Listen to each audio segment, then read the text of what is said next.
Halo teman-teman, saya Intan Feranita dengan NIM 35 2019 048 akan membahas mengenai relasi identitas dan deception dalam virtual communities RUU PKS. Pertama, kita akan membahas mengenai awal mula muncul RUU PKS.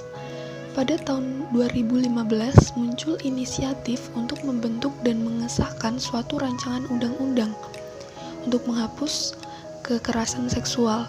Gagasan ini pun membuahkan suatu hasil, yaitu rancangan Undang-Undang Penghapusan Kekerasan Seksual atau yang disingkat sebagai RUU PKS. Akan tetapi, pengesahan undang-undang ini terus mengalami penundaan dikarenakan beberapa hal. RUU PKS sendiri dinilai merupakan seperangkat ketentuan hukum yang dapat menjamin hak-hak para korban, sehingga urgensi untuk pengesahan ketentuan ini sangat tinggi.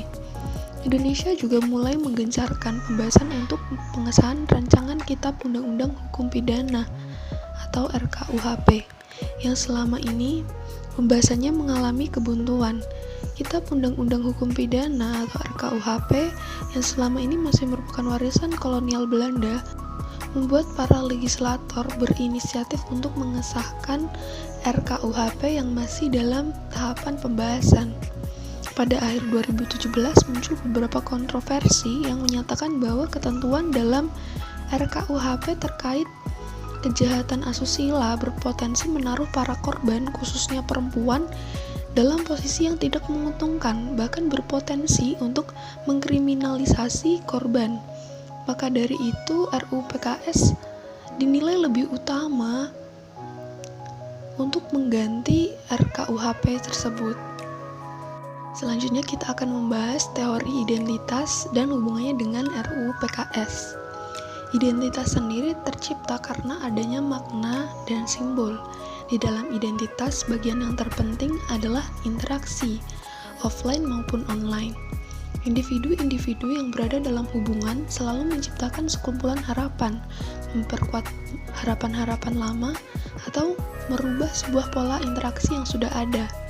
Identitas dalam virtual communities bisa membangun community atau kelompok tersebut, membangun relasi melalui pertukaran identitas dalam kelompok yang sama, komunitas antar identitas yang berbeda, dan membuka ruang membangun identitas baru.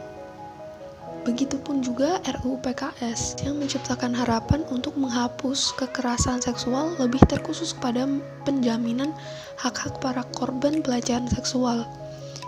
Identitas yang dibuat RUU PKS di mata publik langsung maupun virtual dapat dilihat di banyak media, informasi, ataupun platform.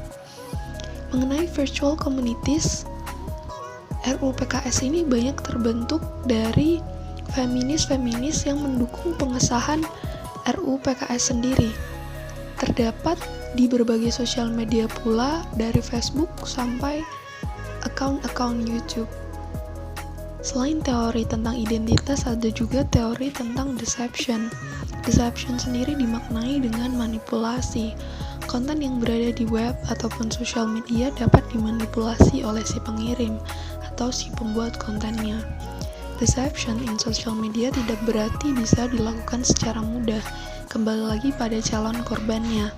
Deception tersebut ada juga dipengaruhi oleh virtual communities yang kurang kritis, yang hanya menerima informasi lalu langsung dibagikan kepada komunitas yang lain tanpa mencerna ulang informasi tersebut.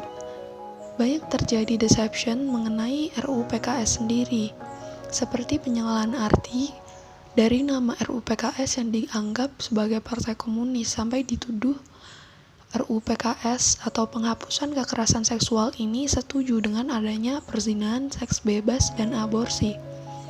Padahal RUU PKS sendiri ini memiliki urgensi yang mendesak untuk segera disahkan oleh DPR karena RUU PKS sendiri dapat mencegah terjadinya kekerasan seksual dan melindungi hak-hak para korban.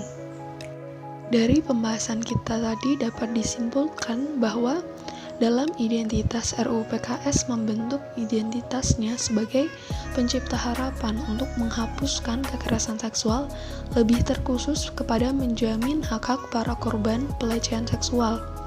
Sedangkan dari kacamata deception, RUU PKS sendiri adalah korban dari deception itu sendiri, yang seharusnya masyarakat dalam virtual communities atau pendidik dapat lebih cerdas mempelajari RUU penghapusan kekerasan seksual ini, sehingga dapat menilai tujuan sebenarnya RUU PKS ini.